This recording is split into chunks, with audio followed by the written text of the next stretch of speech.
All right, today this episode is gonna talk about mindset of the success, and also let's talk about mindset of the failures. But of course, we have a really, really special guest today with us, which is Moses. Hi, welcome, Moses. Thank you. Really appreciate it. Yeah, so maybe Moses, maybe you can help us to brief our audience like what you do before. Yep, no problem. To give you an idea, brief background on myself, I used to be a real estate agent in Perth, Western Australia. Did that for I'd say about 14 plus, maybe 15 years. Started at 17 and stopped in my early 30s. And so when I was going down that path of real estate, over the career, like when I got to that point where I was questioning what my career is and I met the mentor, my mentor said to me, do you see yourself doing this? And I think at the time I was 27, maybe 26, 27. He was like, do you see yourself doing this job when you're 50? I said, no. Then he said, what about 30, which was 3 years away? I said, I'm not sure. Then he said, before you get to the I'm not sure, which is in 3 years or 2 years, you need to, in the today, make a decision how that I'm not sure is going to be, because that's what midlife crisis is. So all he said was, you already know when I gave you random numbers that somewhere there you have uncertainty. The only way to make sure that is solved before we get there, so you don't do a rash decision or something out of the ordinary, is to start to plan now. So at that point, I already said, you know what, I'll look outside of real estate. I don't know what it is, by the way, but I'm open to it. So I started to learn about business. I was still in real estate. So at that time I hired a PA. I started to get I bought a lot of my time back. So she would look after a lot of my work, which means I didn't have to be in the office as much. I would only do negotiating and sales. So it freed up time for me to go and study and invest time in other courses and learn about where I wanted to go. How do you choose your courses? I mean, obviously there is a lot of good stuff out there. There's a lot of good mentor, good people, good because since just now you talk about mentor is you like to invest, and mentor is also very important. So how do you choose the right one to pick someone? Yeah. So the mentor that asked me that question, what happened is, because I was in real estate, you have to remember at that time, right? It's what I think my skill is. So my mind is only, okay, within the industry of real estate, who is the best? And I would always do the research. So I'd look at the agent that have the numbers. It's called the data. I don't look at what the marketing says. If someone says I'm number one or this or that, it's irrelevant to me because you can do that. I look at, okay, what are the stats, real stats in terms of how much they sold, how many properties they transacted, how many millions of dollars has passed to them. Then I know, okay, the experience, and if they offer mentorship or if they offer some sort of training program, I would go there. So okay. I just look at data. I don't look at anything else really. I think nowadays, from the way the world has gone, is you can buy a brand almost. You can market yourself on Facebook and make yourself a certain thing, unless it's verified or checked. We don't know. So the only thing to go look at is, okay, go and look at the stats where, it's the property transaction that crossed the land titles office. It's what the stats were in terms of actual commission they made, not what they say, not who thinks you're number one, stuff like that. So I trust myself in reading people as well. And I think, again, that was an unconscious learning I had from my books, but I did find the right agents to learn from. And what happened was I ended up learning from a few of them, being able to sort of move my career up. Then I was at a point where I realized they're all at a certain point, it's all the same thing. There's no other secret you can learn. So now it was, okay, expanding team, which is scaling up. So adding more people and really going for okay, do you open an office? Do you put more team members on? And do you want to take that jump? And luckily I didn't, because already my mentor had asked me, in this industry, do you see yourself? And I said no. So I'd already made that choice clear, which saves me heaps of time. If not, I would have gone there to try and chase the next status. And then you were not able to come back. Correct. Because you're of so all the invested. burden. Correct. Invested. Correct. And so that's a small example of how you don't even know how much they can affect your choices. Because if, let's say, that's the only skill I thought I had, and I want to keep going up, not get stagnant, because humans, by the way, one of the 6 human needs is growth. You're always constantly looking for it, right? So I realized that, okay, I've got to a decent level in this game. Now the next level is adding an office, adding staff. Now, do I want that? It's there's wins as well, but there's also headaches. Anyone that has big teams will understand, right? It's not all sunshine and rainbows. Correct. So I was like, okay, no. It's a clear no. So then I didn't want to keep doing what I did. So I had the PA and I was learning things, and then I found this interest in mindset. Because what I found is, after doing all the real estate agent, the top ones in Australia, and learning from most of them, going to every yearly conference, all of that stuff, it's that they love their job. and there's a mindset around it, not just what's the best way to market, the way to list a house, sell a house, how to deal with a buyer, seller, the psychology. It isn't that anymore. You can only learn so much there. Then it's repetition, which makes you really good, which is doing that skill again and again and again. What is it then? Well, if you know how to do a certain technique in buying or selling, or with rapport building skills or psychology with sales, Yeah. once you know the technique, then if you do it 1,000 times, you'll be really good. And funny enough, my first boss always told me that, because he didn't do as much trading, and he'll always say to me, if you can go, but they all say the same thing in the end. And I didn't know, I was still young at the time. I'm just hungry, right? But when I got there, I realized he's right. They all, at the end of the day, there's only, to be good, there was a certain number of skill sets you needed in that industry. If you got good at them, then you needed to repeat them and become a master, right? But you also have to love that job. So I felt like I could do something else. And because I got to that point where I learned about all the agents, I decided to try look at mentors or coaches or trainers that were not specialists in real estate. That's where the change happened. So I went to look at them. And when I got exposed to that type of trainer, they teach you like how to be good at business, but not how to be good at real estate, because it's very specific. So once I learned about online business, that's when I met other people in the groups. And I was like, you know what? I like this, the freedom it gives me online, the fact that you are truly not in like a job, because a real estate agent, they sell it to you like you're a business within a business, but you still work under a franchise. You still technically have commissions and times. And last but not least, it is technically every client is kind of your boss. And the thing is, the clients are always different. And because most times, again, this is probably, I would say it have to be 80-90% of the time, when you're buying, selling property, it is usually that person's highest investment decision at the time. Unless you're some corporate person with millions of dollars in shares and things to do. The average person, the average family, if they're moving their property, they're moving their largest asset. So there's even more tension because it's a big financial decision. So I had to make sure I handle the financial side, the psychology side, understanding when to push, when to pull back, what to say. So that's called human behavior. Yep. So as I learned that, like sometimes they would say stuff to me, and this is something for the audience, people listening, it's like, sometimes you'll find that you have gifts and people call it out in you, but it's not like your career or not what you're doing professionally.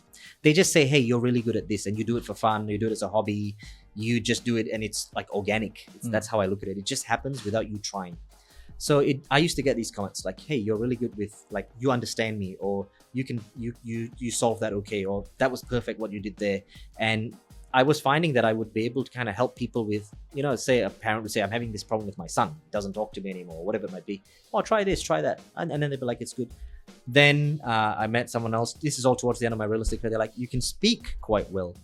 You know how to articulate information. You're very good at using a story to find a lesson, stuff like that. So then I was like, okay, but that's just like, I like basketball, doesn't mean I'm going to go to the NBA, right? Yeah. So you can be good at a few things, but that I found I had an actual passion for, like an interest in. It was fulfilling. Something when I talk to someone, and whatever it might be, even a young guy breaks up with his partner, they think the world's ended. And if I can have half an hour with them and I see that they're okay again, that brings me fulfillment, right? Okay. So I decided to actually go down that path. So then I said, if I'm going to go down this path of taking what people have been giving me, what I actually like, what I'm really feeling is the thing I want to do, then I want to also make sure I arm myself with all the tools. It's not just that I'll use my raw talent or what people say. Let's check how good am I. Because if someone's going to pay me money to say, help me with a situation, you got to be which certain. Is a mental situation, a high trauma situation. So some of my latest podcasts will come out, and whoever's listening can go and see. But I learned how to, make sure that I practice that state of, yes, we all have the ability to judge, and it can happen unconsciously, and it's human. It's part of the human, like the behavior system. But you also get to decide, okay, what state am I going to be into if I'm going to do this career, and how can I help that person best? It's I have to remove myself from all judgments because I don't know their path. So practicing that, becoming good at that was a journey as well. But I went and made it's intentional. So it wasn't just I'll use my 15 years of dealing with this on the side to help people. I'm going to go. So I went and learned NLP. I went and learned stuff with Dr. DeMartini. There's a list of all these people I've spent heaps on learning. And in addition to my reading, and in addition to podcasts or whatever I can get my hands on that topic. For the past 15 years, it's not about property. It's not about the business. It's about you are building up the skills to deal with people, right? Correct. And after that, you found that, right. So dealing with people is something that you're good at. Yes. And then you learn, equip yourself, and then you make it a course or you make it services. Then I added the skills. Then I started doing the work. Now I've got very good results from people in the mindset space. Yeah, I can see from your Insta. So audience, if you guys wanted to know more about him, feel free to follow him from Insta. So so I put my results there. I mean, not some of them I don't put all because as you can imagine, some of them are very private. But there are some clients, because of the type of result and because they know it'll help someone else, especially those kind of dark ones, sexual abuse stuff, passing, if someone dies unexpectedly, like that sort of trauma. Some clients allow me to put it out, some say no. But the thing is, what people have to know is there's always a way to overcome and sort of live a life where that event or that trauma doesn't sort of determine the rest of your life a certain way. What's the tips for if anybody that going through some trauma or going through some difficulties in their life? Any tips from you that you can help them to let go or release? Like so for me, I think, the reason most people suffer is because sometimes they will not let go of something someone said to them, a certain thing that they got offended by, and especially usually personal, family stuff, whatever it might be, or they were done wrong by someone. They don't want to let it go and accept. The number one tip, and this is again from one of my mentors, and I know everything I teach is timeless. I only use timeless principles, which means I know it worked 1,000 years ago and I know it'll work in the future. That's why I like when I walked in here and I saw all the Tesla, all these guys, I was like, okay. So if you use a timeless principle, for example, one of the things is, even in science, is like every action has an equal and opposite reaction. In the mental world, it means that everything that happens to you, every event has an equal and opposite side, a positive and a negative. If you are feeling resent on something or painful about something, or it's something that has affected you, whether it's you lost a close family friend through the organic way, which is someone passed away, and it's not even a bad thing. It's not like a car accident, someone was drunk and hit them and you're saying, why is the world unfair? It's just part of life. You have to look at what is the good and the bad in that situation. They say if you are able to find both sides, immediately you don't have the negative emotion. It disappears. If I'm still pissed off, angry, upset, feel used, abused, whatever it might be, let's work out what is the gift. So I'll give you an example, right? When I was going through real estate and I started to get a bit upset, like, why did I not get to go to uni? Why didn't I get to make as much money or save as much? Because focusing too much putting it on my family. The downside. Right? Then I'm going into that space which is negative. Now, to help, I have to find what is the good about that. At that time, I didn't. That's why I was feeling that way. Now, people who talk to me, I always say, like, the reason I can help the clients and get the results I have is because, again, like I said, God knew my path. He knows what's happening, right? So for me, it's like, okay, your parents split up, you go into real estate. It wasn't really what you chose, but you go in. You thought it's for real estate, but actually you were learning about human behavior for 14 years and the highest pressure situations with finance and property and divorce and whatever it might be. You're seeing a lot. You were learning how to deal with humans, and not one type of human. Asians, Blacks, Africans, Australians, English, and all age groups, and with the highest property asset being moving, and with counseling needed or stress, and with lawyers, and so all of it, boom. But you think, oh, just transact. So you get to the end, then you've always loved learning. You read those books when you were a kid, which is what you liked anyway. So I had to put you through this path, because if you are going to go and help people that deal with this, you really need to know how it works. So when I look back at my real estate career, it was literally just an apprenticeship to what I do now.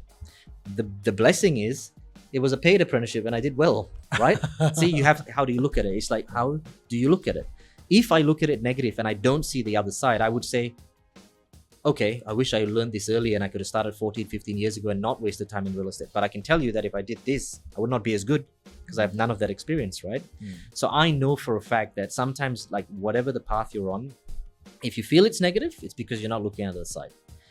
And if you think it's too good, by the way, it works the other way. If you think it's super good and everything's dopamine and everything's pleasure and everything's like, this is amazing, it means you haven't seen the downside. This happens a lot with relationships, They're infatuated at the start. I see a guy will tell me, I got a client right now, it's messaging me, this relationship. And I already said, well, I don't see the values aligning yet. So let's see how it goes.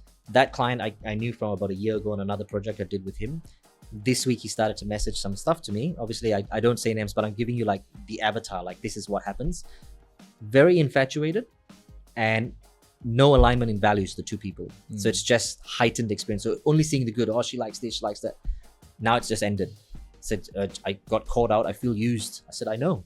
But if at the time you felt it was all too perfect, you have to say, okay, well, why does it seem that way? What am I not seeing about this person?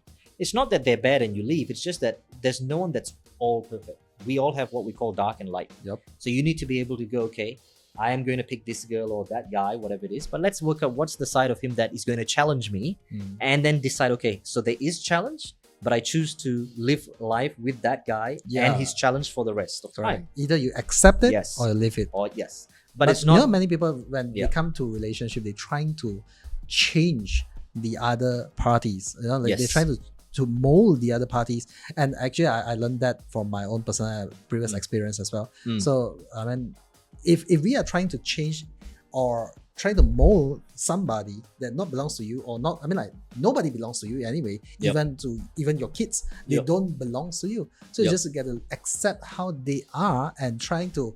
I mean, of course, we can influence them, we can, lead them. But if they chosen that way, so either you live it or it's just accept it. So correct. You choose the challenge you want to. So like life, they say life, like it's to have a fulfilling life. It is like the balance between support and challenge, right? So the only thing you get to choose is what challenge would I like to take on as I get from where I am now to where I want to be. So you see, that's a timeless principle, which is why when he says it, he tells you it with his message. Dr. DeMartini, a guy I've worked with as well, he's the same thing. It's like, you got to be on the boundary of support and challenge. That's where the most growth happens. If it's all support, no challenge, you will go and get a shock when you go into the real open market. Let's say you try to make everything positive for kids and you win every award and you get all first place. Then they go into the real world, they realize in an office, it's based on something else, which is skill and reality, right? So you crash down. So the best way is to have a bit of both as you go. Now, I like to choose, okay, if I'm going to have support and challenge, my choice now, which is what I've been able to do, is transition from real estate to what I love doing and have support and challenge in this business that I'm growing, rather than support and challenge in real estate, because that would not be as fulfilling once I realize it's not for me anymore. So you have to choose, okay, what's my path? What's my goal? One of the things when you choose the path and the goal is to make sure, like I always use this question when you set the goal, right? Why is the goal there? Is it a goal I set for myself, or did I set these goals based on other people's values that have been injected into me? Yeah, it could be from families, it could family, be from support spouse. structures, cultures, country, values in your community, competition, someone you look up to and you're infatuated with them. So you're like, oh, if I can only do that, then I'll. So if you set the goal and I normally with clients, I'll dig into it very deep to find out, is there an element or a pillar to that goal which is only based on getting approval from this one person? If it is, and you lose that person or that person has a breakdown with you, you'll see the goal disappear. And then people keep moving and changing because they were only going for that because they wanted to impress X, Y, and Z person, right? So what you are trying to say is set a better goal. Yes, and make sure it's from within, not external. External means like goes for example, like, oh, this is the only person that I will ever marry in my life. Correct. This is the only job that I will ever wanted in my life.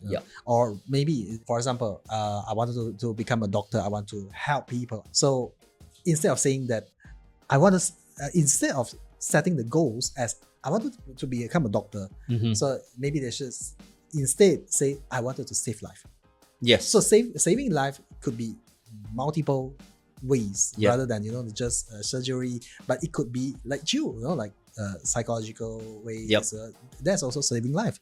And sometimes I also think that whatever I'm doing is also touching a lot of lives, because sometimes if we are going to build entrepreneurs, we're going to train the new era of entrepreneurs, and we need to help them. It's not about the technicality, it's also about the mindset and about what they think, what they beliefs, like you say, their core values, and maybe you need to help them to see the other side of the coins. And eventually, then all the technicality can come in. Because if they does not have the right mindset, even let's say if God give them all the best tools in the world, they will never able to implement it. All right? Correct. The thing is, when you set the goal, right, and you say, well, why is it that goal? I normally get them to tell me the story. And I look at it in all areas of life. Whatever the goal is, it's like, okay, tell me, when did this goal first come into your mind? Why is it meaningful to you? And because when someone has to explain to you why something is meaningful, you'll find they open a story, a metaphor. They will say this here, or even let's say someone buys a Rolex watch. Why? Okay. So some story might be, well, it's my grandfather had one, he passed to my dad, and then this, and this. Some will be, well, I know if everyone starts making 6 figures a month, then we go line up and get a Rolex. It depends what's the story behind why you're getting it. I mean, it could be, oh, it's an investment thing for me. I realized that they're investments. So I'm doing it from a financial thing because I teach investments and I want to show people how you can do it in all different areas, whether it's watches or stock market or property or cars, whatever it might be. But I dig into the goal to find out, because sometimes you'll be doing things and it has nothing to do with what you want. It's to do with the values that you have unconsciously in your mind, set by other people. And normally it's other authorities. The reason I say other authorities is because it's not always just parents. Yes, that's a major part, but it could be a specific uncle. It could be a partner that you look up to that you want. It could be your elder brother's got so many more accolades than you and you want to go and get the same. It's very interesting when you dig into people what actually makes them want a certain goal. So I like to get them realigned, because if you are continuously chasing something like that just because you are trying to fulfill a status need, you're trying to fulfill some sort of need. Like I said with me, for example, if I wanted to keep, so if you get to a certain level, it's like, what's the next level? What's the next level, right? I think anyone, if you can relate to this, whether it's sport you like or it's music you like, it's like, what's the new one? What's the next level? So, but there's no point keep going levels if that isn't like fully aligned with what you like. And if you start to realize like the path you're going on is not what you want and you want to transition, this is what most people do. They go, been so long here, to go to this is going to take, like, I have to reset and start again. And I can say it's not like that, because technically there's a lot of skills, like with me, what I built in my real estate. I just didn't know how to utilize them in this. Like my part of my entire business now, apart from the mindset stuff I do, is I look at people who are making a certain amount of income in a job, whatever that is. So let's say the income's 80K, 90K, 100K, 120K, above 6 figures a year, or whether they are the average income for whatever country that is. So let's say in Australia or the US, whether it's 50,000 or 70, somewhere in that range they're making per year. And they say, I want to make that online. I want to look at what skills I've got in my entire career. Can any of that be packaged online? And can I do that without and change rather than being stuck where I am? And the answer is actually, for most people, is yes, but they don't realize. I didn't know, because I did not know how to move my skills from what I did into an offer that I can package online and then now be in the space of education, mindset, and training. If someone told me this while I was in real estate, oh, you'll be doing this online plus helping people build online businesses and help with mindset because you actually have the skill for both, I would say no chance. Like, I have no idea that was going to happen. No idea. But as I moved across into the mindset side, that is what I started with because it's what I liked the most. Then I realized as I was doing it, I'm now building skills on running stuff online. And every business skill I had in real estate to do well there is transferable into the online game. The only thing you need to add online is, okay, the online infrastructures of an online business, and that's the marketing, the ads. This is where we have a common friend, Eugene, that helps with the ads and things. And I realized, okay, so most people have, like, they say no to their dream life, or they say no to like changing the way their life goes not because it's just fear, it's lack of knowledge. And sometimes it's very simple to fix. This is why, for me, I pay the right people to speed up my learning process, right? So if I'm doing something now and I don't know how that works or what I need to do there, like, for example, basketball is something I like. I've injured both I dislocated one ankle, did an ACL on my knee, but I love the game, so I still play it 2-3 times a week, right? And as you get older, your body gives up a bit. But I want to be able to make sure I can play as long as possible. So I don't just go to a normal remedial or whatever. I'll find the right people that work with muscles and say, you know, this is my age, these are my past injuries. What do I need to do to prolong and give myself more time to keep playing this as long as I like? Because it's a passion for me. Yep.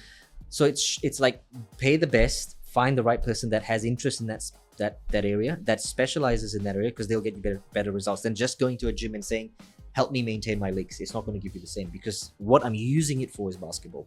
So in the same way, like in business or in career and work, it's like, if you want to be the best doctor, like you said, mindset is important. You know, I want to save lives versus I want to get 250K and be a plastic surgeon and, you know, have everyone says I got the doctor tab. It's not that, right? Yeah. It is, what do you actually want? Because let's say your driver was what you said, I want to save lives and affect lives.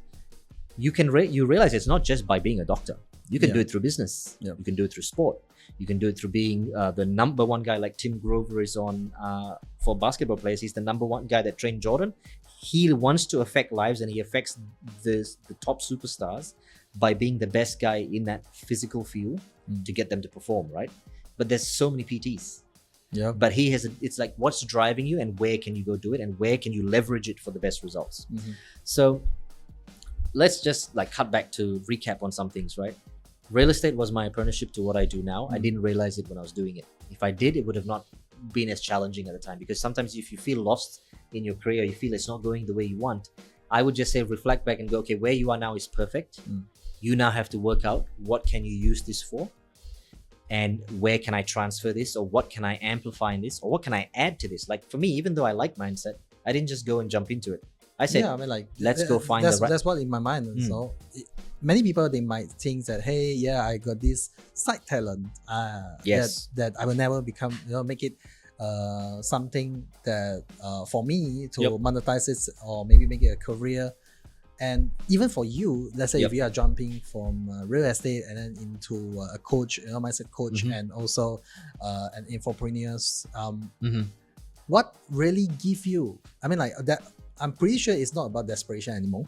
Because that desperation is back then when you have when you want to sustain a family. But most people, when they don't have the desperation, like just now you did mention about, if you want to get something success, you need to have the discipline, right? Yes. But most people getting success because they are desperate. Yes. Right? I mean, like, it's not because of the discipline, it's because of the desperation. But now the situation is different. You does not have the desperation. You have, in fact, a life that's so comfortable that you can not just sustain many people, but also have a really good life. And how do you walk out from your comfort zone? See, you say used desperation is the first. When I said to you, like at the start, that's what drove me, right? We talk the letter D, for example, desperation.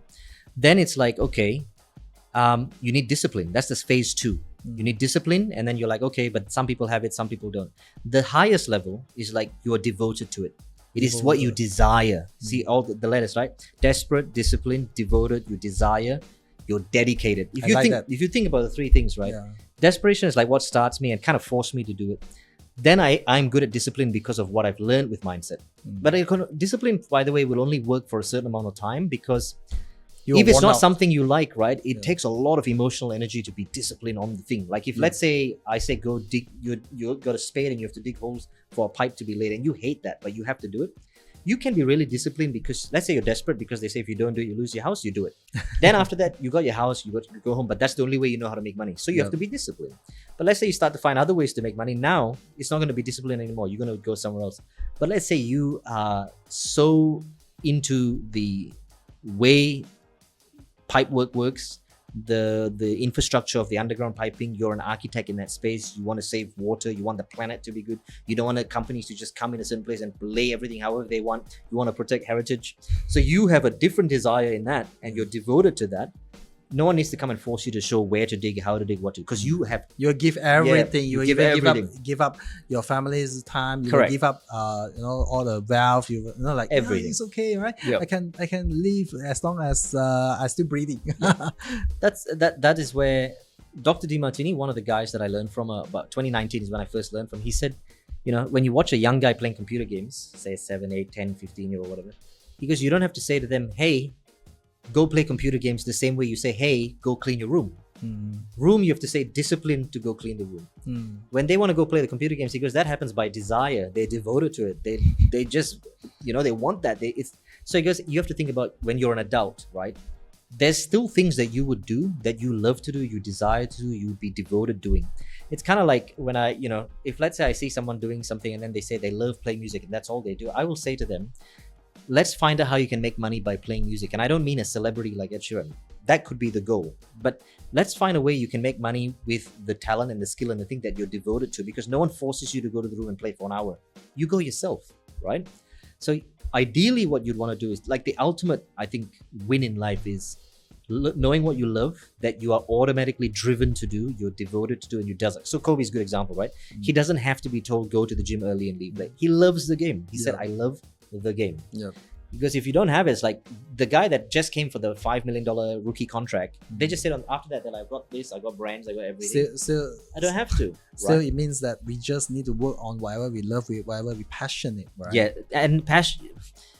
I would say passion is an interesting one. I don't think it's passion. Passion sometimes can go up and down. They say if you actually break the word down, passion, PASS, and ion. You know ions? That in chemistry.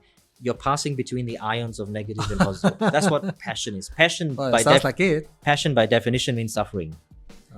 right? So if you look at, it's more purpose, it's more, and to find that, right, purpose is a word that's been used everywhere, but I would say, But if you want to be devoted, you must have a purpose.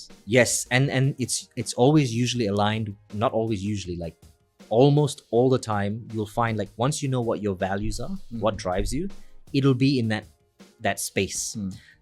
So to know what that is, you have to be honest with yourself. So for example, like I get clients to give me the list of their values, you know. It's quite shocking. Sometimes people will have like the ones that people want to see at the top, you know, family, work, this, that, and other. But what their life is doing is not family first. It is work first, because you can see it. They're not with their family. Yeah. So I said to them, hey, you don't have to feel sad or guilty about that. You have to just say, at this point in my life, actually, the truth is my number one value is my career right now. It happens to be my family comes second It's now. the truth. If it's the truth, you have to be honest with yourself. So being honest with yourself on that, because the funny thing is, here's how it works, right? If you tell your wife or your partner or you're in a relationship and you truly are saying family are number one, but your actions show your work is number one because you're just doing that, right? What will happen is there'll be a breakdown. So what I tell when I meet a couple like that is like, okay, he's saying that work is number one. What needs to happen now is you need to go to him if you're the girl, and this works the opposite way as well. What can I do for you to help you get what you want in your goal faster? So the wife says to the husband, I can see work is number one. I really see that this is the thing. I know I'm important too. And when that's number one, it doesn't mean I'm in the dustbin. It just means I'm 2, 3, or 4, right? But I'm still in the top 5. But I just, right now, you want this thing to grow. What can I do for you to help your number one value become a reality? The funny thing is when the girl does that, right, to support the guy, she automatically becomes number one. It switches in the mind. Same in reverse. Yeah, Your wife, because that's how you get support. correct. And that is what partnership is. So when the girl is saying, you know, hey, I want you to do this, I want this, and then you just say, okay, what's her number one values? And if she says, my number one value, this is the common opposite, right? Common opposite for man is career. Common opposite for woman is, I want his time. Like that's my value, time. It's, you know, if you read the book, The 5 Love Languages, you got like physical touch, time. So girls will say, my communication, my way to feel love and support from you is time, for example. So then the guy must say, okay, if that's your number one value and that's what you want, what can I do to get that number one thing for you more? What can I do? So then you have a very connected conversation about what's possible. Even though you're going for work, she's helping you go for it. You're going, you want time. So let me work out how I can do that, but also give you the time. So maybe it's like, if you have to, like for me, I travel a lot. So if I'm going to travel, I'll take my wife with me. So the time is she's still with me, not away. Yeah. You understand? And that's why we both are in online business now, because if you have to create the life you want. Yeah. She supports me in my work and I support each her other. whatever I can. So And supporting means, I mean, maybe many people, they get it wrong by supporting. It's like, yeah, good job, you know, No. just encourage them. But yeah, I think that you is ask like, them, you need what to is the align number value? what is the number one thing you want? So like, if you know, anyone listening is like, you sometimes you will, before you ask your partner, you'll know, okay, I kind of know what they're going to say is their number one.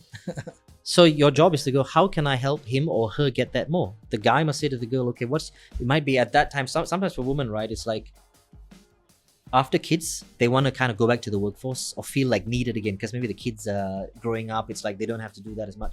Then the relationship sometimes break down, because what happens is the man says, all you focus was not me because we had kids. It went to all the kids. Now the kids don't need you. We've lost our connection. It's just, we're like nothing's happening here. So then she's like, I don't feel needed. I need to feel like I am useful again. I want something to do. I've raised them. Now what? So it's like, okay, what do you want to do? Is it, you want to learn how to paint? You want to try a new hobby? Help her get what is going to make her feel fulfilled. And she'll give you what her values are, what her needs and desires are. The man has to help. You know, when you do that for her, even if, say, the thing she's going for might be a bit of a distraction or something you feel is not you, because you're helping her get what she likes and she wants, that is important to her, she will also make you number one. You just move. You just become like that. So I've learned, these are not like some things I've come up with. That's why I say I go timeless. What's the timeless principle? The thing is, human behavior, if we're talking about human behavior, right?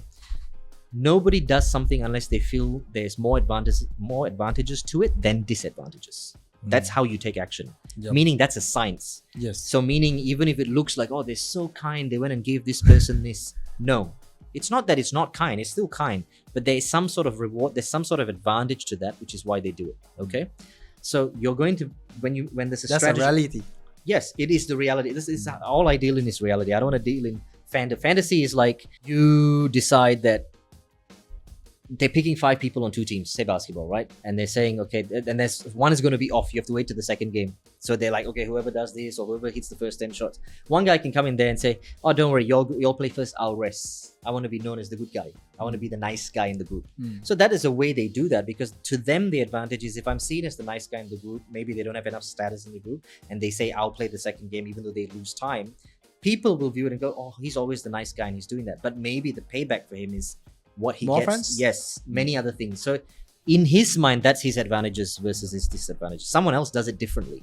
So it's not like one rule fits all, but one rule that is definitely like the timeless one is the minute you see someone do something. So even let's say you take the worst thing, right? Cheating on someone. It's because they've seen more advantages in doing that than the opposite, which is maybe dealing with the situation at that present state of time. Now to fix that, we have to go back and go, well, why at the time did you feel that had more advantages than disadvantages? Because otherwise you would not do it. And normally that's how you can fix relationships. You can find out what was lacking. Again, not man versus woman, woman versus man, both sides, depending on how it happened, right? You will only go and do something when you think you're going to get some sort of payback or reward. And that's why we, like you said, it's a reality thing. I mean, on a podcast, it's very hard to give some other examples which are quite triggering because people don't have the context. And if they have no context, it can get quite judgmental. But I can, case by case with every client, and especially the ones that are willing to share, which are on my Instagram and whatever, they've all shown, like I had a client, she was sexually abused at, I think like 11 or 9 or 11. And then again, I think in the teens, and then again in her adulthood when she was married from her actual partner, you know. And it was like, never said anything, but when I worked with her, we had to get to a point where we understood where she had to take responsibility for what happened. Like, for example, if most important is how she walk out. What is happening here?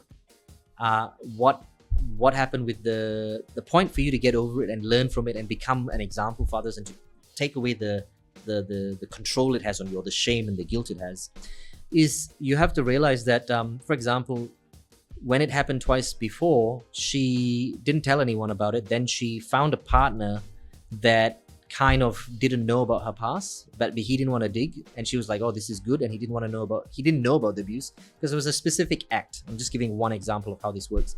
So she realized when they were intimate that, oh, he doesn't need that specific thing that happened to me, so I'm lucky. Like I'll marry this person, because if this guy required that type of action, then I'm going to remember my trauma, right? So there was a specific sexual act. Now, she lived with him. They had kids, but after the second kid, out of the blue, you know, change things up, right? Couples. So he said, oh, I want XYZ, something. And it happened to be very similar to what happened to her. So now she's in shock. So she tells him about her past, which he never knew. So from that point, they have a disconnection. He was like, well, that happened. I didn't know. There was no honesty. And then they break up, they split up. I met her when the split up happened. So I had to go back and reverse engineer everything and go, okay, you know, we have to look at the decisions you make in your life. Everything has a consequence. It's not your fault abuse happened to you. But let's just deal with one first. We won't deal with the childhood stuff. We'll deal with him. Who picked him? Who picked him to get married? She said, I am. Did you get forced? No. So you have to say, okay, well, I picked him. I also decided not to share anything. Yes, it's true you didn't have the ability or the way to do it. Maybe you were scared. But why you're married to him and how this happened is still based on you not, you know, he was not aware of this past, and now he's aware, and it caused this breakdown. Do you take ownership? Only after she took ownership was she able to move on from that part. Then we can go into the past and work on that. So that's called reality, by the way. It's like, you see, it's hard to discuss with people because they can go, like, many people even maybe comments on this, and somebody might be like, what do you mean? You know, are you trying to say she's at fault? She was scared to tell him, you know, I can't expect them to. All of this is true. But one thing I know is if you're always going to say, like, give an excuse as to why you're in some pain, you never get a result. It's always sometimes like that. People, I see a lot of people, right? They tends to take a lot of they make a lot of excuses from their past trauma, from their past unfortunate. I mean, like, things happen, right? Things happen, but it happened that time, not now. And if some people, they just keep saying, bringing back the old things and then justify why they are now, rather than say, hey, if now, how am I going to make a difference? And how am I going to make it better? How am I going to let that things not affecting me? And well, I mean, yeah, life happened, right? yeah. So That it's a very easy thing to do because you get sympathy. You get same things people. goes to entrepreneurship also. Yeah. Right. Some people might say that, oh, my parents, they tried start business before, or even myself, I tried to do some small business before and it failed. And I don't think starting a business is something for me. Or Yep. maybe, I think all these are just exactly the same because human behavior is all the same. We made decision, like you say, we made decision based on certain past experience and also the advantages that we think. Yep. These are just thinking, it's just imagining. Yep. And most of the time, if you really want something, you are actually imagine the good part so much Yep. until you will do it. Yep. And if there is certain things that you don't really want it, you are like keep imagining the bad part, and then you never move forward, and then Yep. you blame the situations, maybe the fortune says, hey, I never have this kind of opportunity, hey, I never have this kind of fortune, hey, I never have this. So it's actually because of the behavior, consequences of past behavior, and like a collective of the behavior, and that makes them miss out the fortunes itself. And but there's a lot of people that they want the fortune, they want the result, but they don't want the journey. Yeah. They want the result, but the journey, they want it their way. They want it only the way that they imagine. Says, yeah, I want it to be like suddenly rich after just work on 1 month. But you and me, we both know there's no such thing as 1 month success. Yep. There's maybe like 10 years of groundworks that maybe something that not so much related, but like what you did, right? You talk a lot with people, you have a really good touch with people, you know what's human behavior, and that's what leads to who you are today.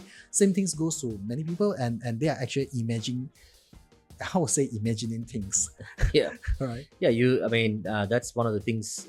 Jim Carrey, I think he put $1 million check in his wallet, and there's somewhere he talks about, it's like you set the goal, and you if you're spiritual, you dedicate it, you have God in your life to guide you, and then you don't tell God how to get you there. You just tell him what you like, just like you set your goal, and you don't have like, okay, this is the straight line road of how I will get there. You have to just know, okay, that's the goal.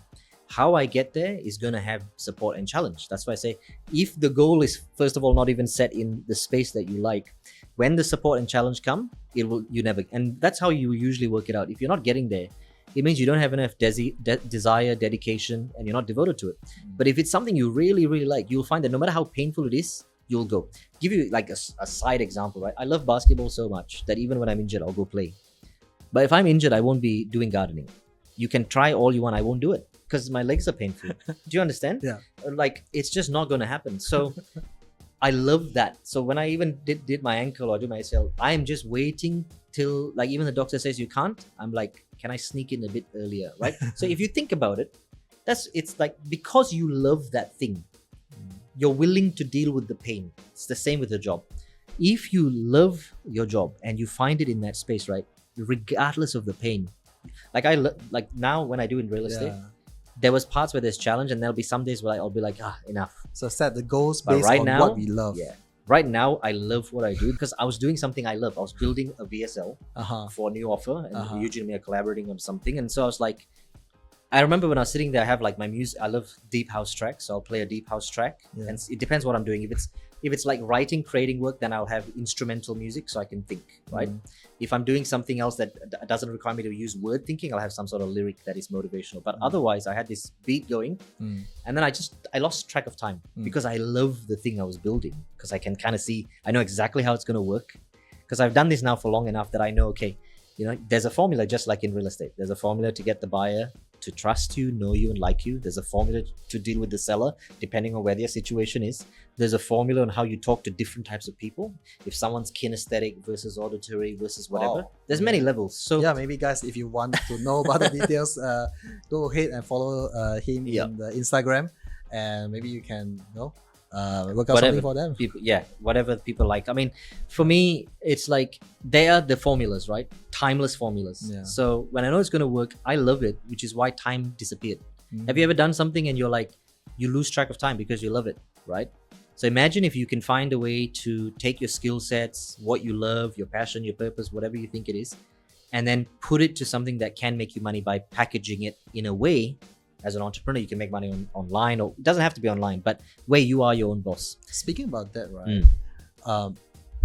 Since we talk about goals, since we talk about doing things that we love, and then next is like doing the things that you love and then monetizing it. Yes, monetizing it. But as far I know, 90% of the people out there, they don't really know what they want. Exactly. But they know very clearly that what they don't want. Yes. They don't really know like what I love, what I'm passionate with. No, they was like, nah, you know. But they know exactly what they don't want. So how do you help these people? I mean, like maybe 1 or 2 tips for the audience. What's the things that they do? Then you will know that, hey, this is the answer of what I want. Yeah, that's okay, no problem. So always you just take what they're doing, whatever they're doing at that time. So for me, it's always the same process with a client that is in that confusion, because it's true, you can do it the long way, which is list all the things you're 100% certain you don't want, and you'll have if it's a career question, which means we're talking about what they don't want in the context of career, not fitness or health or holidays, right? In the context of career, it's quite easy to do because you only have a certain amount of industries and niches you can work in, right? So once they say this is all an out, I hate it, I don't like it, whatever, there's only a few left. Then you start to work out, well, which one are you in? And is that the one? Then when they give me the goal or whatever the thing is, I do that first filter check. How did the goal come there in the first place? Is it internally driven or externally? Once I find that out, then I work out what their values are. So you have to do these 2 things. It's always these 2, and then actually halfway through the exercises, you will already answer the question. You will even sometimes some people, what they have is they won't say it. Like they won't say, I know now, like where I'm going, but I know now I'm ending this, which means they know that what all the things they didn't want, which they don't do, but they're doing something now which is not 100% aligned. So then the decision already is made inside that now I'm confirmed this one is not what I will settle for. You know how you said a lot of people know what they don't want, but there's a lot of people who are in that bucket who also know that they don't want the thing they're doing, but they settled for it. Okay. So that's the same group. So it's like you can say, I don't want to be a whatever job, let's say people generally think they don't want to say garbage collector, right? Whatever it might be, cleaner, toilet or something you want to upgrade from. But there's so many jobs that people are in where they would actually not choose that as a first choice. They're just doing it because they don't think they have skill set to do something better, or they haven't found the thing they like, or they're just confused. So you need to put all your effort into finding out what you want, because this is the thing that forms the middle of your life. If anyone has seen that graph, right? Birth, you don't know anything. School is like quick. Then you got your career. This is the prime. You're going from like your late teens, early 20s, all the way to about 60, 65, which is really your career. So it should not be, ideally, something that you're settling for just to give yourself a paycheck. That's actually, we're doing a real conversation, right? That to me is slavery. Yeah. Right? Slavery. Yeah. Now, I'm not looking down at someone that's in a job, because I did a job for 14, 15 years. That was a job, a real estate agent. I'm not saying you look down on it, or it's bad, or it's wrong. It might be the path to what you are going to love to do. So look, like for me, when I was in it and I was starting to feel like it's not aligned, lucky enough I had the right advice to guide me. Let's say I didn't, I would have just settled, because it's lack of information. It's lack of information. So for me, my message to anyone I meet, whenever I cross their path, a lot of times it happens organically. I'll talk and then they'll share something, and then I'll, when I challenge a few points or look at where the values are, they'll say, I've settled, but I happened literally last week at basketball. One of the guys was telling me he's been working his job. He says him and the boss has been swearing at him. He says, anytime there's going to be like tension, but I can't leave because I need the money and I've got all these things. And he does not want to be there. So I just said to him, well, it looks like to me, how long have you been stuck in that position? About 4 or 5 years. I said, well, if this is the number one problem in your life now, and you have so much skill set, what was the industry? Sales, by the way. I said, if you're in that industry can be remote anywhere. You can work for many companies and do remote sales. So its location is there. If you don't care about that, sales is a skill that's transferable across almost any industry, because all of them need it. In fact, sales is one of the top skills for humans. It's one that has been used from ages ago and is still used now, right? So I was like, you have no excuse. And I politely told this person that, to me, if you allow yourself to still, like, this is not, you're confused. You know that at any point this boss is disrespecting. Basically, he said treats him like a school kid. Can you imagine you're an adult, but you're still in school? Can I go for a toilet break? Just imagine, if you play it in your head, right? You have to ask permission when you go for leave. You have to turn up at a certain time, leave at a certain time. In some offices, wear uniform. It's school, but for adults. So for me, it's slavery. If you don't like it, if you like it, it's a blessing. Yeah. But if you don't like it, then I would say you need to take ownership and say, you know what? I'm not going to just sign up and settle for this. I am going to go and do this search, find someone that is doing the thing I like, or go and try the thing I like to see if I like it. Be willing to like get some challenge because it's a lifetime payoff. If not, you get this, if you go to a retirement home, there's a few experienced people that have experimented this in retirement homes. They go to old folks' homes and they ask, what's the biggest regret? And these videos are on YouTube. I wish I went for the thing I wanted. Yeah. I wish it. So Always you don't the have to regret wait. is the things that Yes. they never done. And it's like it's the things they never done, but it's also in reality. Like say if I'm getting on and say, oh Moses, what you have like the little boy might say, I want to play an NBA because I love it. Yeah. But it's not reality. Whereas jobs, it's a reality. If you have like for this person I spoke to, the reality is he can easily switch if he put effort and time into it because his skill is transferable. But the work and the challenge and the uncertainty about going down that path it's like in his perception, it's more painful to go do that. So I will deal with the pain of the boss. Because most humans, what happens is, right, when you find they make the change, the pain of say where he is at work now will get to a point where it's unbearable. Then they'll go and deal with a new pain because it's bearable. That's what happens. You move from that to that. Wow, yeah. makes sense. Yeah. Totally so if makes sense. you want to like change your life faster, or you want to take ownership and you decide enough is enough. A lot of people get to a point where sometimes they just have this thing. Like it's usually health, heart attack, and if you're not in shape, then it's the pain is so shocking they become health freaks, right? Because crap, I nearly died. I had a heart attack. But in business, it's like if no one. Sometimes I say it's good if the boss sometimes has a go at someone because it wakes them up. They got disrespected. They got treated like a child in front of someone. Then they say never again, and they go find and create a dream life. But I say we can't tell everybody to go through that experience, right? But sometimes they just go to another boss. Yes, they can like go you say, they just go to deal with another new problems. Yes. So New pain. if they in that context, if that happened and they just left to another boss, they haven't fixed the problem. What they've done is they thought the grass is greener on the other side. Yeah. That doesn't happen. So sure, if you're a person that likes your job and your boss happens to be an asshole, then that's fine. You jump to the outside. No Maybe problem. that's a blessing, right? That is a blessing. But if I'm talking in the context of where they deep inside know it's not the space they want to be. And I would say it would be highly unlikely for that type of person to leave and say enough is enough and walk straight into the same situation. Unless, and this is for the few percent which have no choice. Sometimes you're desperate, like, you have to do something to get to the goal you want. Like, when you build a business, right, sometimes you have to do another job to support the business while it's being built. That does not mean you like that thing. You just know that this is what you need to do to get that number one. Kind of like what I said with the partners, right? Yeah. He's going for this. What can I do for you to help you get your number one? So you look at that interim job or that situation as I'm going to have to go and do a bit of labor work to make $500 a week or $1,000 a week to build my business and have a budget to spend ads to start this company.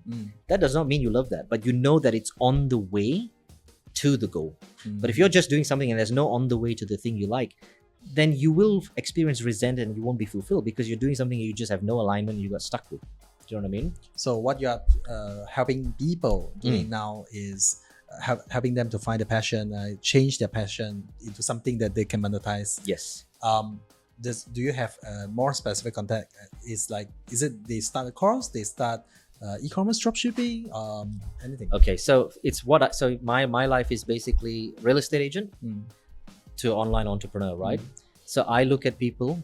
My market is anyone that's doing 6 figures a year, and so I was on 6 figures a year doing real estate, selling property, doing a good income.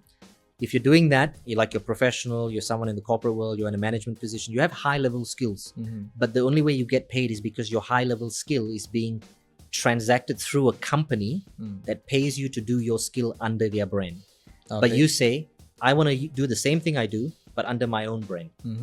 So transfer that to my own online business. I transfer that for them within 90 days and I have client results for all of them. So it doesn't matter what the skill is. I'm a real estate agent. So I looked at, okay, what skills do I have? And everyone here now knows I like the human behavior part. I like the mindset part. I like the negotiation part. I like the selling part, which you need in business. And I like working out people's personalities. So I went and added a mindset component, took all my sales, negotiating, human behavior skills, rapport building skills, put them together, packaged that as a skill set to help people. And that became my business from 2018.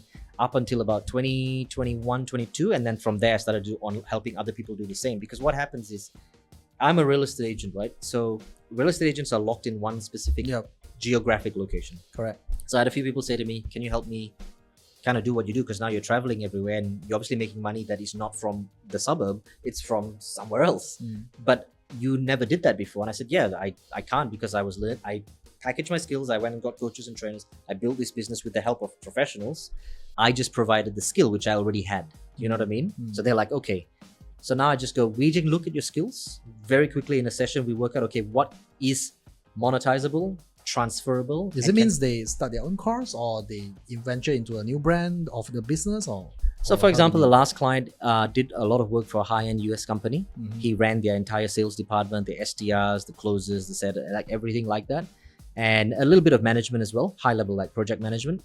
So that is a skill set you have, very unique skill set. So now what he's done is I've taken all those skill sets, packaged them all into programs he can sell, but he goes and sells them to private companies as a private contractor using his own brand. Programs. That's it. I see. So it's not need to be only in the way, I mean, like the method is got to be like a program, like a coaching, like a training, or it can be anything anything that is put it this way, if you deliver it, can it be like services? What do you think? Any services, consult, and so basically, if you're a bricklayer, no, right? Because I can't transfer that online. Yeah. But if you've done it for 40 years and you want to teach other bricklayers how to build a bricklaying business, I can make that on. I can help you put that online. Okay.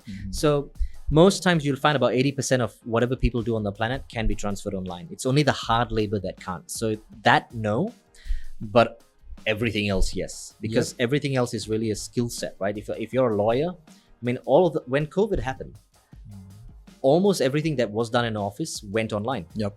There's only a few things that couldn't. But everyone is still running. Yes, and everyone knows what they were. Yeah. Yes, and so the electricians were out, plumbers were. So you think about it that way, right? During that time, if you were a person that was able to suddenly work from home, it means your skill is transferable.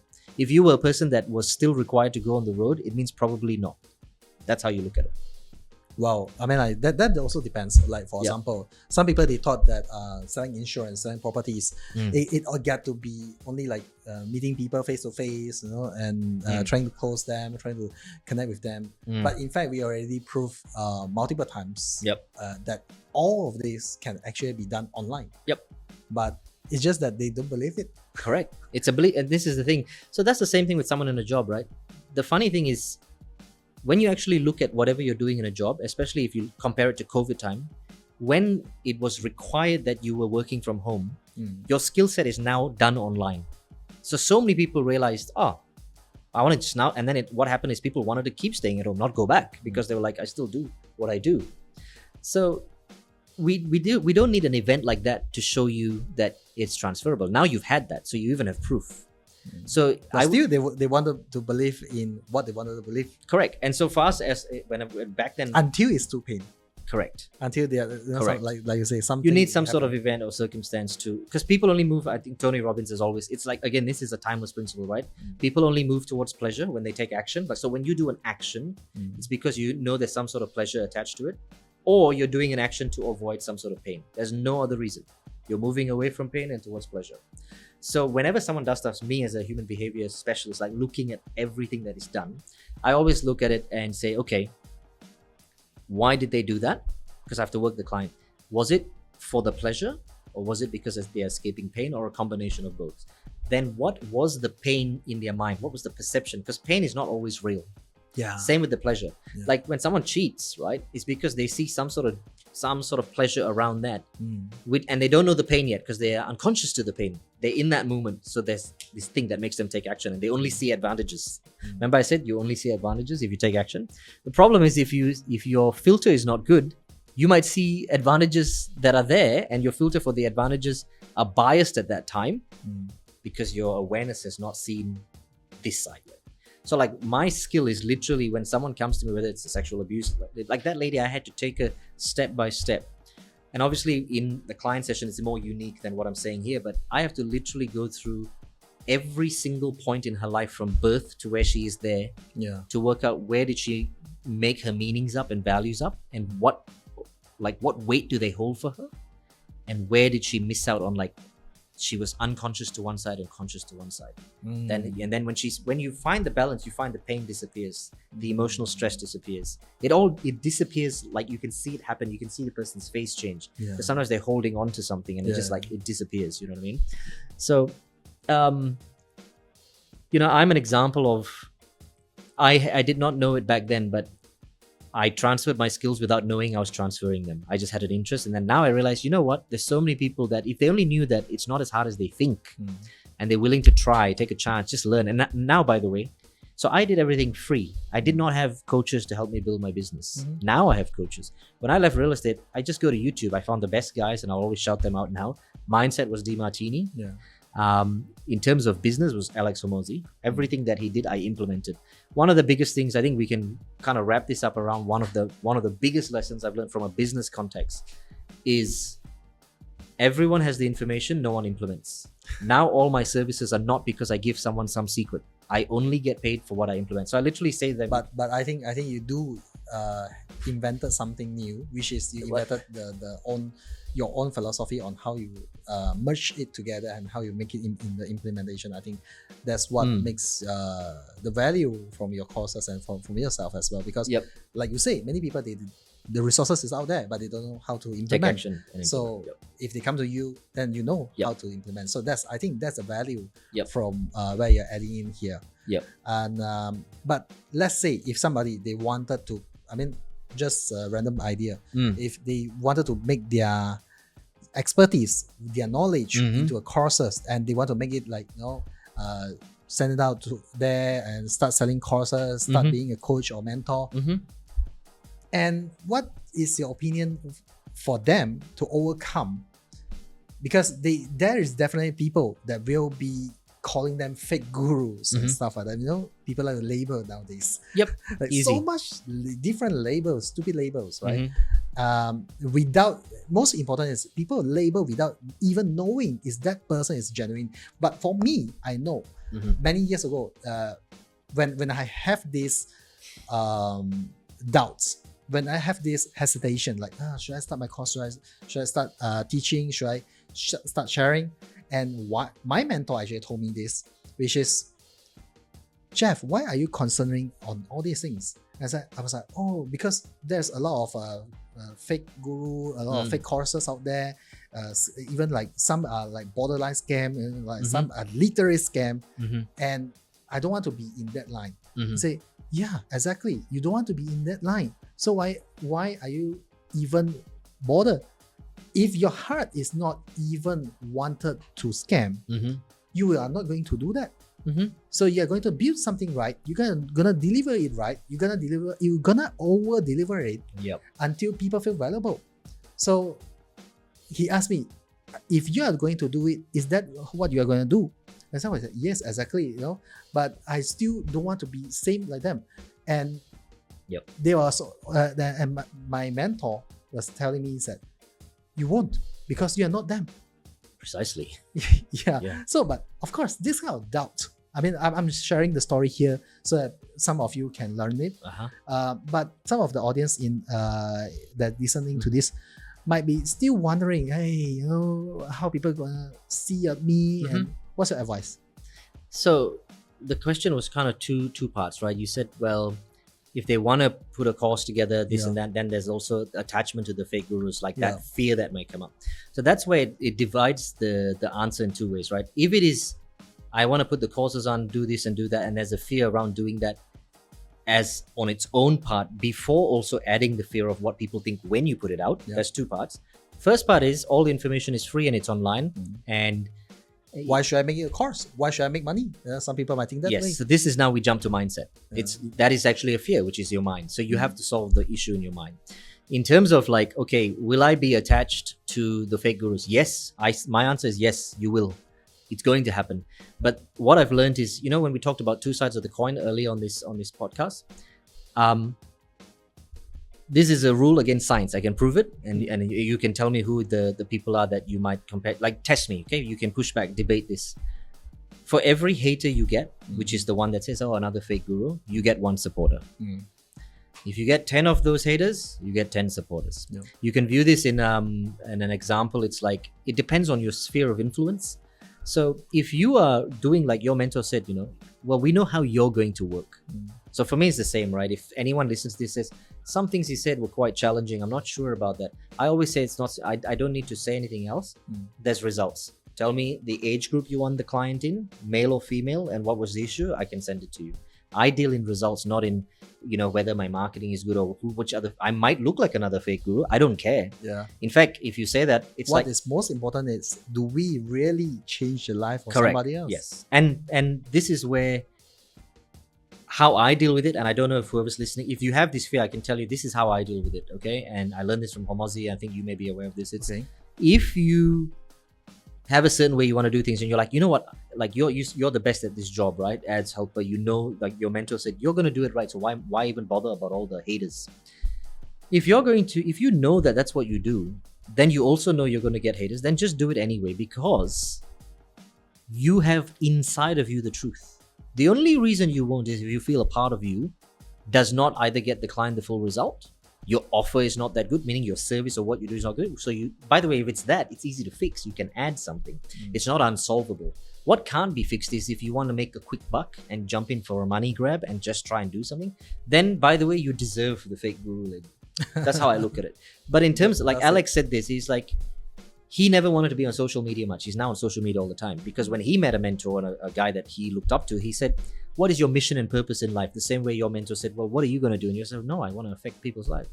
Once Alex answered it, and he knows his truth, is he wants to help most people become entrepreneurs and not be under bosses and have that freedom, right? And change the world. Then that guy said, well, you have to go and put your message out on more places, on all socials, and be out there, and you're going to get all the hate.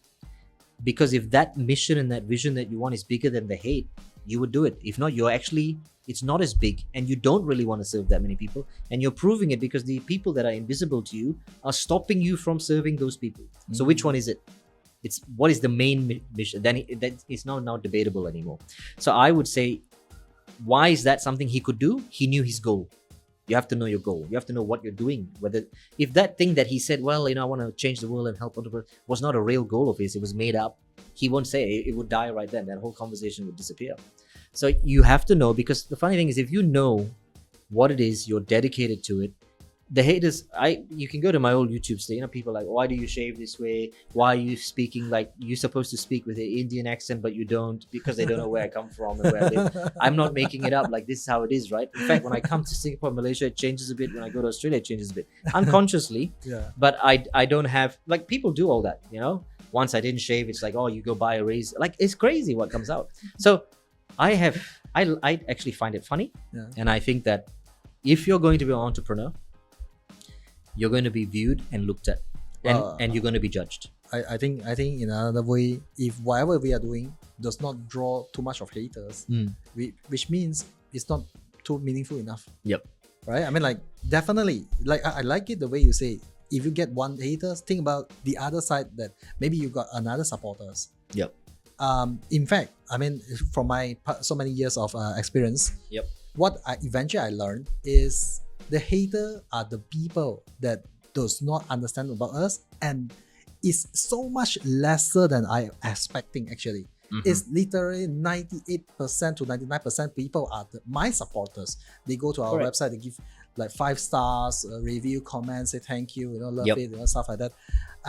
But those, of course, some haters, I wouldn't blame them. They might get some bad experience from somewhere else, and then they trying to, the moment they see what we are doing, they trying to relate and say that, hey, this should be the same. But after they come in, they started to really understand about us, really join our workshop, really go through the path with us, and then they started to say, hey, wow, it's about the genuinity. Yep. It's not just about online marketing. Is it fake? Online courses, is it all these things is just pure making money? No, it's about the purpose and about the genuinity as well. Correct. Right? Well, yep. It's a really, really good conversation here. And if one words for you to advise for those people that wanted to change their passion, or maybe not passion, one words for those that really wanted to change whatever they love into something that can empower others, at the same time they can make money. What is the one piece of advice that you will give? In terms of empowerment, I've used this one the whole time. I think this is the founding one that I use currently. After learning it in about like as I was transitioning here, they say the speed of like what wisdom is actually the speed of how fast you can see both sides of the coin. That's wisdom. Oh. That's the definition. Like one of the ways it's explained. So wisdom is a tool that I think most people would want to have and possess and improve on. Right? It's a very good skill. The ability to have a level of wisdom that will help you in terms of foresight and hindsight, like everything. So when I heard that concept of like, well, wisdom is technically the speed of being able to see both sides, it makes a lot of sense. Because if you think about it, right, if something happens today and it's viewed as extremely negative by you, you are out there now and you're walking and someone flips you off in the car, or you have a minor accident or something where you know it's just bad, it's just unlucky, okay? And you let it be just negative in your mind and you hold that for a week, a month, a year. I won't even go into the physical side of the health issues, the stress, whatever that it causes you, just the random anger you have or pain, whatever. But every decision you make from that moment is not going to be an empowering one because you haven't seen both sides. So for example, right, if I say I missed the train to come here today, for example, let's say the grab out, just whatever happens, the old Moses from 10 years ago will be like, oh, it'll be negative, unlucky, why of all days today it's slow. That's how my mind would normally go, which means if you can imagine how I would finally get here 4 hours later, would be like having a conversation in a very different state of mind. And the funny thing is, whatever this conversation is technically recorded forever, will be forever somewhere, don't know where, but how many people, we don't know, right? So I'm saying it in one state versus another state because I did not have the speed at the time to go, well, okay, I missed this, I'm delayed on the train, oh shit.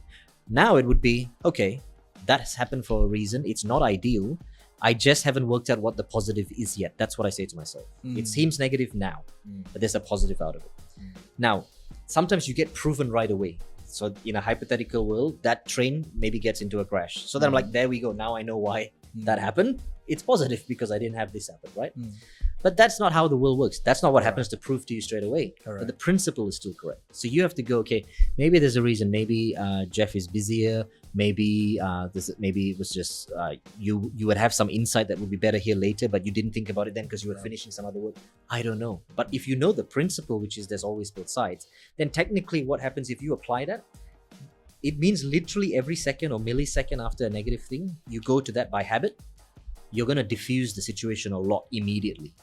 And that is wisdom. Because technically, if I go forward from when that happens, like right now, I know we go, or the mic stopped working or something, I will be like, okay, that's meant to be. Maybe me and you have a private conversation. We have another insight. We add it for the audience and we go. That's how I look at it versus, oh, this won't look professional now. I don't look like that. Yeah. Even how you started with the intro and you said, so I laugh about it because to me, it's like, sometimes that's actually a good thing because you know what it is? People will relate to the fact that it doesn't matter how you start something or what you do. It's the fact that you just do it, right? So that will be my number one thing. The ability to see both sides. So when something happens, quickly work out, okay, why am I negative? It's because I haven't worked out what the positive. Or if I'm super happy, like this is some magical dream, it looks too good to be true. Okay, hold up, calm down. Don't go buy that course straight away. In fact, fake gurus, the reason there's so many is people get infatuated. They think it's a big deal. They go and do something crazy and then they realize they got scammed. But at the time of the decision, they didn't have the wisdom because they weren't looking at both sides. They thought, I'm gonna lose out, I'm gonna do something, or they're doing all these amazing things to make it look so wanted, like something that you really want. But if you have poise and you have wisdom, you go, okay, before I make an action on this investment, it looks all the positives. Have I balanced up this side before I make action? That's wisdom. And it will literally save you so much money and time. And the last thing is the mental side. Because think about it, right? Like if you really think about it, if the negative thing happens and your brain automatically has that response, like it's a trigger response, you're diffusing it by 50% in that minute. Correct. And that helps you make better decisions for the rest of the day. Yeah. And in fact, sometimes maybe it's an opportunity, but the wrong mindset, the wrong way of seeing things, they see it as like, that's actually a scam. Right? Yes. So if I like the word, I like the millisecond on how you can see the both sides of the coins. And that's called wisdom. I like it that way. So, right? So, audience, how do you like it today podcast? If you love what I shared and what Moses shares so much. Okay, and please go ahead and follow him in his Insta, or and can I'm on all join socials, his yeah, class yeah. and learn more things. And go ahead and click the subscribe button and like this video, share it to your friends and family and the people that you love. And that's it, guys. Thank you for having Moses with us today. Thank you guys. Yay. Really Thank you, appreciate it, bro. Jeff. Thank you so much.